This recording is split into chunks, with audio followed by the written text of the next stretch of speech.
ನಮಸ್ಕಾರ ಸ್ನೇಹಿತರೆ, ನಾನಿವತ್ತು ಗೌರ್ಮೆಂಟ್ ಹಾಸ್ಪಿಟ್ಲಿಗೆ ಬಂದಿದ್ದೀನಿ. ನನ್ನ ಮೊಮ್ಮಗನ ಬರ್ತಡೇ ಆಯಿತು ಮಾರ್ಚ್ 29ಕ್ಕೆ. 9 ವರ್ಷ ತುಂಬಿ 10ನೇ ವರ್ಷ ಇವಾಗ. 9 ವರ್ಷದಿಂದಲೂ ಬಟ್ಟೆ ಕೊಡ್ತಾಯಿದ್ದೀನಿ. ಡೆಲಿವರಿ ಆದ 300 ಮಕ್ಕಳಿಗೂ ಬಟ್ಟೆ ಕೊಡ್ತಾಯಿದ್ದೀನಿ ನಾನು. ಟೈಮೇ ಆಗಿರಲಿಲ್ಲ ನನಗೆ ಬರೋಕ್ಕೆ. ಈ ಸರಿ ಲೇಟಾಗಿ ಬಂದಿದ್ದೀನಿ. ಇನ್ನೇನೂ ಇಲ್ಲ, ಇಷ್ಟೇ ವಿಚಾರ ಅಷ್ಟೇ ನಂದು.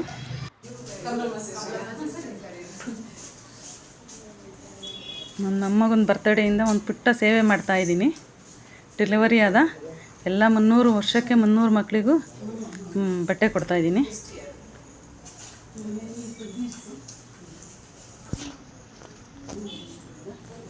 ಇನ್ನು ನನ್ನ ಆತ್ಮ ತೃಪ್ತಿಗೋಸ್ಕರ ಈ ಥರ ಮಾಡ್ತಾಯಿದ್ದೀನಿ, ಮೊಮ್ಮಗನ ನೆನಪಿಗೋಸ್ಕರನೇ. ನನಗೆ ಸೇವಾ ಮನೋಭಾವ ಇದೆ, ಆದರೆ ಮಾಡೋಕ್ಕಾಗ್ತಿಲ್ಲ. ಥ್ಯಾಂಕ್ ಯು ಸ್ನೇಹಿತರೆ.